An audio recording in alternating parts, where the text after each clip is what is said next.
সবাই কেমন আছো? আশা করি সবাই ভালো আছো। তো পৌষ মাসের লাস্ট দিনে এই ভিডিওটা আমি করেছিলাম। আমাদের পৌষ পার্বণে কি হয় সেটা তোমাদের আগেও ভিডিও করে দেখিয়েছি, তো এইবারও ভিডিও করে দেখাচ্ছি। এইবারে একসাথে 3টে ভিডিও আছে, মানে 3 দিনের, সেগুলো সমস্ত কিছু তোমাদের দেখাবো। বাস্তু পুজো থেকে শুরু করে আমাদের নতুন পৌষ মাসের ধান দিয়ে বাউনি দেওয়া। তো চলো আজকে ব্লগটা এখান থেকে স্টার্ট করি। আর এখানে আমার বোন দেখো তুলসী পাতা, বেল পাতা, তারপরে ধান দিয়ে আর সর্ষে ফুল, মূলো ফুল আর গাঁদা ফুল দিয়ে বেঁধে নিচ্ছে বাউনি। আর জবা ফুলটা দিয়ে বাঁধবে মায়ের, মানে দুর্গা ঠাকুরের, মহারানী নেনি বুড়ি।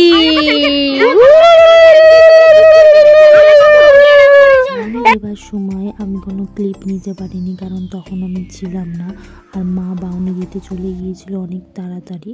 তো দেখো এই আশকি পিঠেটা আমাদের বাউনি দেওয়ার পরে খেতে হয়। তো আগের বারে পায়েল আর আমি যেহেতু দিয়েছিলাম, তাই জন্য এই আশকি পিঠে আমরা খেয়েও ছিলাম। তার আগে আমাদের 14 পুরুষদেরকে দিয়ে আসতে হয় কোনো পুকুরের ঘাটে বা কোনো জঙ্গলের কাছে, তাদেরকে দিয়ে আসতে হয় গুড় দিয়ে। তো প্রথমে আশকি পিঠেটা কেমনভাবে বানাচ্ছে দেখে নাও। তো অনেকে এর ভেতরে নারকেলও দেয়, কিন্তু আমাদের ব্যাটারটা গরম জল দিয়ে আর চালের গুঁড়ি দিয়ে বানানো, নুন ছাড়া। কারণ নুন ছাড়াই আমাদের ঠাকুরকেও দিতে হয় আর 14 পুরুষকেও এই পিঠেটা দিতে হয়। তো কমপ্লিট হয়ে গেছে মোটামুটি পিঠে। তো এইবার গুড় ঢেলে নিচ্ছি, তারপরে মা চলে যাবে দিতে। মায়ের পেছন পেছন আমিও চলে যাচ্ছি। কেমনভাবে দিচ্ছি কী করছে সেটা তোমরা দেখে নাও। তো এটা যাচ্ছি আমরা পুকুর ঘাটে, যাদের ওখানে জঙ্গল থাকে তারাও দেয়। আমাদের এখানে পুকুর ঘাট এখনও পর্যন্ত আছে, তো তার জন্যই কিন্তু আমরা পুকুরে দিয়ে দিই। এরকমভাবে আমরা পুকুরে ভাসিয়ে দিই। তো দেখো আমি নিয়ে নিয়েছি, এইবার আমি খেয়ে একটু টেস্ট করে নিই যে কেমন হয়েছে। আর বাস্তু পুজোর দিন এবার তোমাদেরকে দেখাবো। তো চলো বাস্তু পুজোতে এবার যাই। তো গুড মর্নিং সবাইকে। তো বলেছি আমি এটার মধ্যে 3টে পার্ট দেবো, তো এইটা হলো সেকেন্ড পার্টটা ভিডিওর। তো দেখো এই যে ফুলগুলো আছে আমি কিনে এনেছি, কতটা সুন্দর চন্দ্রমল্লিকা, আর এখানে আছে প্যান্থাস, আর আছে বড় বড় গাঁদা ফুল। আর আমাদের এখানে যে সামনেই নার্সারিটা আছে সেখান থেকেই এটাকে আনা হয়েছে। ওর কিন্তু শর্ট ভিডিও আমার ছাড়া আছে ওই নার্সারিটার।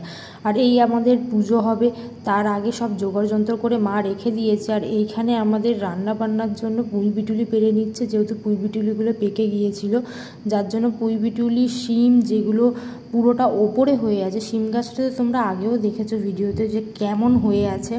তো পুরো মনে হচ্ছিলো দুবাইয়ের একটা জায়গা আছে, জায়গাটার নাম আমি ভুলে যাচ্ছি, পুরো ওই জায়গার মতো। আর আমি আর নেনি দুজনে মিলে এইগুলোকে ছাড়িয়ে নিচ্ছি, যেহেতু লাল লাল হয়ে গেছে যেগুলো, ওগুলোকে আমরা পুঁই দানা করবো বলে আলাদা ওগুলোকে ছাড়িয়ে নিচ্ছি আমি আর নেনি। আর যেগুলো কাঁচা আছে ওগুলো রান্না করবার জন্য রেখে দেওয়া হচ্ছে।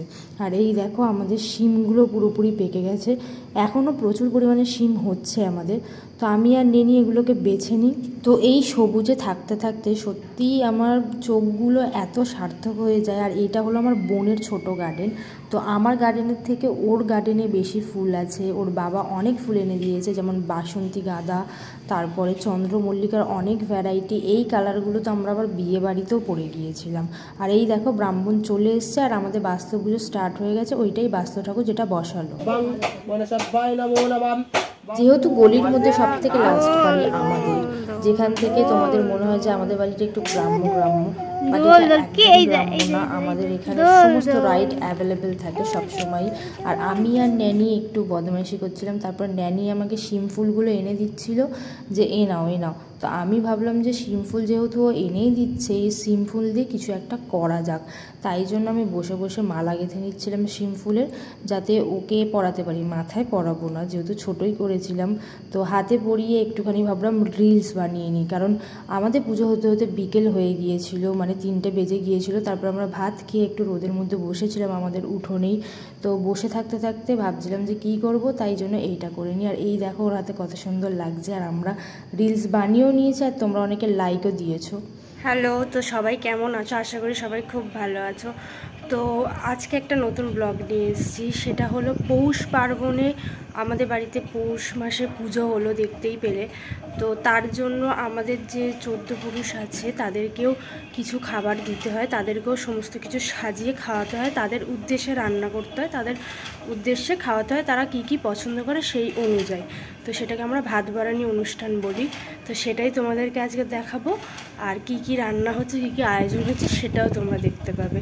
তো চলো আজকে ভিডিওটা এখান থেকে কন্টিনিউ করি।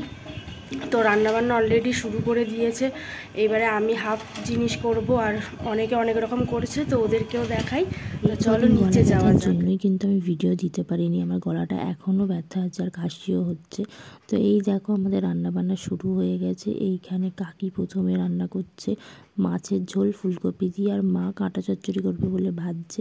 আর এই দিকে দেখো, এইদিকে 5 রকমের ভাজাভুজিও রেডি হয়ে যাচ্ছে, তার সাথে আমি চাটনি করছি। আমাদের আর একটা বড় রাঁধুনি যে ভাজা পিঠে করবি, আর একটা রাঁধুনি সেই ওইখানে দাঁড়িয়ে, তুই ততক্ষণ স্যালাড কাট।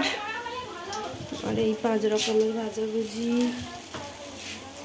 এই গুড়টা ভিজিয়ে রাখা আছে ভাজা পিঠে করবার জন্য। মানে ভাজা পিঠে করবার সময় আমরা কিন্তু চিনি দেব না, যেহেতু পৌষ মাসের পরে মানে শেষ চলে গেছে, মাঘ মাস পড়তে যায়, আর আমাদের 14 পুরুষকে খাওয়ানোর জন্যই কিন্তু এই আয়োজনগুলো করতে হয়। আমাদের নিয়মে আছে, কাদেরকে নিয়মে আছে বলো। তো দেখো ওইখানে এক জায়গায় রান্না হচ্ছে, এইখানে এক জায়গায় পায়েসের জন্য আমি জল ফোটাচ্ছি, আর এইখানে আমার বোন স্যালাড কেটে নিচ্ছে পায়েল, আর মা এইদিকে ভেজে নিচ্ছে কাঁটা, কারণ আজকের হবে কাঁটার চচ্চড়ি। বস্তির মেয়ে থেকে ভালো মেয়ে হয়েছ? আমার টিপ কই? আমার টিপ তো নেই, তোমার থেকে পরিয়ে দাও, পরিয়ে দাও, টিপ পরিয়ে দাও। কেন? আজ নলিল গুড়ের পায়েস হবে, কারণ এই পৌষ মাস বলো বা মাঘ মাস বলো, শীতের সময় গুড়ের পায়েস, তারপর গুড়ের পিঠে খেতে অসাধারণ লাগে। কার কেমন লাগে জানি না, বাট আমার খুব সুন্দর লাগে। তো আমি তাই জন্য এই গুড়ের রান্না পুজোর ঐতিহ্যবাহী পিঠে হচ্ছে ভালো। আজ গোল গোল হচ্ছে, এটা একটু ভুল হয়ে গেছে, ওটা মনে হচ্ছে জিরাফের গলা, তবে হচ্ছে। একটা ভাজ হয়ে গেছে, গুড়ের জন্য মনে হয় ভালো হচ্ছে, জানিস? এটা দেখো তো কাঁচা আছে না ভাজা আছে।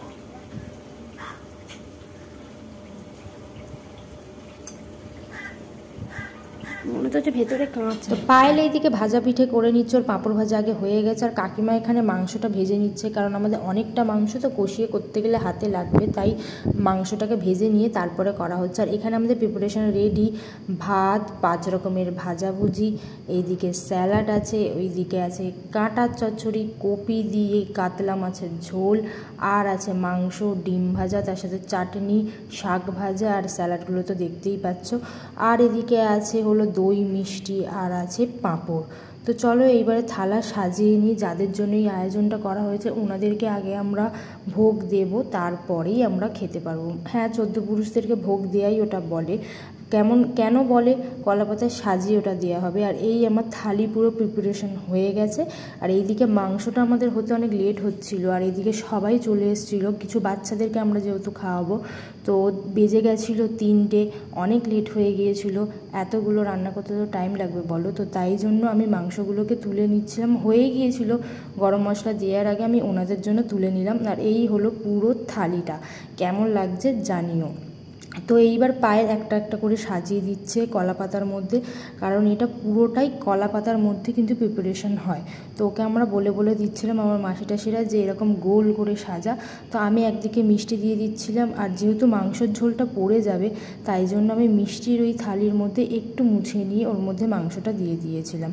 আর এখানে ধূপও দিয়ে দিয়েছিল, যেহেতু ওনাদের উদ্দেশ্যে দেওয়া হচ্ছে, প্রদীপ ধূপ দুটো দিয়েই শঙ্খ বাজিয়ে দিতে হয়। তো প্রথমেই আমাদের বাড়ির মেম্বার আমার বাবা, তো বাবা দিয়ে দিল, এরপরে আমরা এক এক করে সবাই দিয়ে দিচ্ছিলাম। তো দাদু দিয়েছিল, মাসি দিয়েছিল, আমার মা, খটাস, আর আমি সব থেকে একটা জিনিস দেখাবো আমাদের ন্যানিকে। মানে ন্যানিকে ওর দাদাই দিয়ে দিচ্ছিল, তার মানে খটাস, কিন্তু ও এত সুন্দরভাবে নমস্কারটা করলো এতবার, এটা ফানিও লাগবে আর সত্যি ভালোও লাগবে যে এই শিক্ষাটা ওকে ভালো দিতে পেরেছি যে নমস্কার করতে বললেও নমস্কারটা করে। তো এটা ও বুঝেই করে যে এটা ঠাকুর বা এই। তো তারপরে ঝনু দিয়ে দিল আর লাস্টে আমি দিলাম। পাইলেটটা আর তোলা হয়নি। তো তারপরে আমরা নিচে চলে গিয়েছিলাম, যেহেতু খটাস আর খটাসের মায়ের ঝামেলা হচ্ছিল। খাবার দাবার কিন্তু রেডি আমাদের, এইবারে শুধু পরিবেশন করতে হবে। আমরা একটা আলাদা জায়গায় নিয়ে নিয়েছি যাতে বড় বড় গামলি নিয়ে যেতে অসুবিধা। আমরা বসিয়ে দিয়েছি, বেলা যেহেতু অনেক হয়ে গিয়েছে আর আমরা এখানে সার্ভ করছিলাম। এই দেখো কুমড়ো গাছ তোলার লোক। কেমন হয়েছে রান্না? সব এখনো খাওয়া হয়নি। আমি তো মিথ্যে কথা বললি ওরকম ভাবে, এখনো তো সব খাওয়াই হয়নি। তোর কেমন লাগছে বন্য পরিবেশে খেতে, বনভোজন? আমরা এখন চড়ুই ভাতি করছি অনেকদিন পর। সেই রূপসার জন্মদিনে একবার হয়েছিল, মনে আছে? এরকম বসে কাকিমার ছিল। ওই তো রূপসার জন্মদিনের সময়, ওটাই বলছি, এখানেই বসে খাওয়া হয়েছিল। তুই কাঁদিস না পায়েল, তোর আইবুড়ো ভাতও খাওয়া হবে। ওদের খাওয়া হয়ে যাবার পর আর একটু খুনসুটি করবার পর আমরা সবাই খেতে বসে গিয়েছিলাম লাস্ট মোমেন্টে। হ্যাঁ, এখনও আমার মারা বাকি আছে। তো আমাদের খাওয়া দাওয়ার পর আমরা একেবারে সন্ধ্যের মেনুতে চলে যাই। তো সন্ধ্যের মেনুতে হচ্ছিল লঙ্কা বড়া, ফুরুলি আর আলু বড়া। তো এরপরেই আমাদের হবে কিন্তু পিঠে, নারকেল পিঠে, যেটা প্রথমে আমাদের হয়নি। আমাদের বাউনির দিনকে হয়েছিল কিন্তু আজকে পিঠে, আজকের হবে নারকেল পিঠে। আর এই দেখো নারকেলের ফুলও বেরিয়েছে। তো অনেকে বলে নারকেলের ফুল বেরোনো শুভ। তো এইখানে দিদা প্রথমে নারকেলগুলোকে কুড়ে নিচ্ছে ভালো করে, কারণ নারকেল না কুড়ে নারকেল পিঠে হবে কি করে।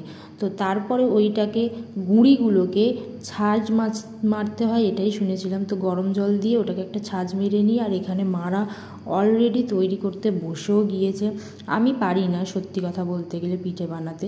তো আমি ন্যানিকে নিয়ে গিয়েছিলাম দেখতে। তারপরে ভাবলাম যে অনেকটাই গুঁড়ি আছে, যেহেতু আমি একটু এক্সপেরিমেন্ট করি।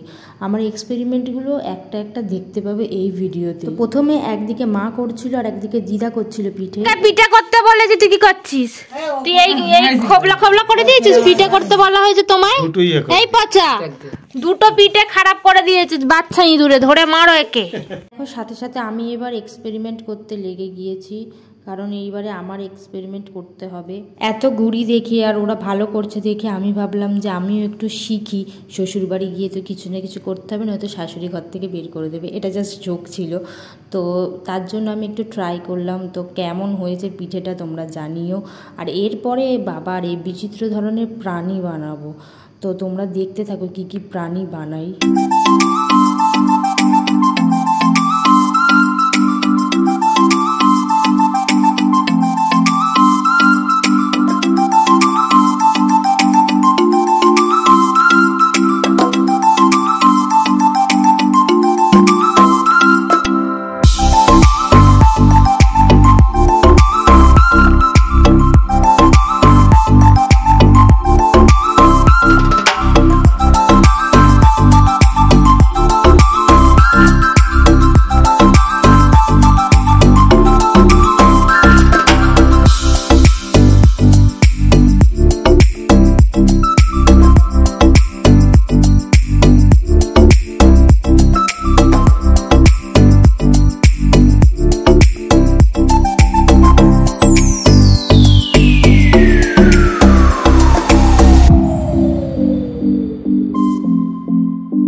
এটা কি পিঠে সবাই বুঝতে পেরেছো নিশ্চয়ই, এটা হলো কচ্ছপ পিঠে।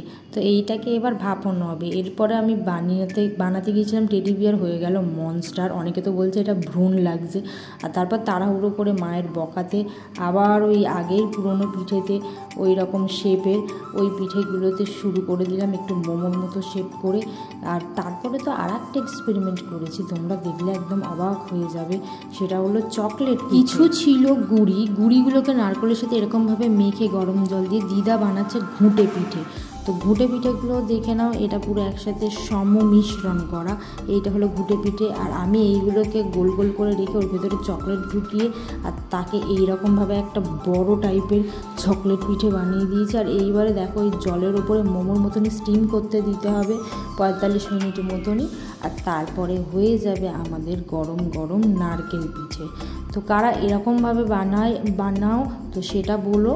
আর আমাদের তো এরকমভাবে বানায়, সেটা তোমাদেরকে দেখিয়ে দিলাম আজকে। আর আমার কচ্ছপের হাত ভেঙে গেছে, আমার খুব কষ্ট লাগলো সেটা দেখে।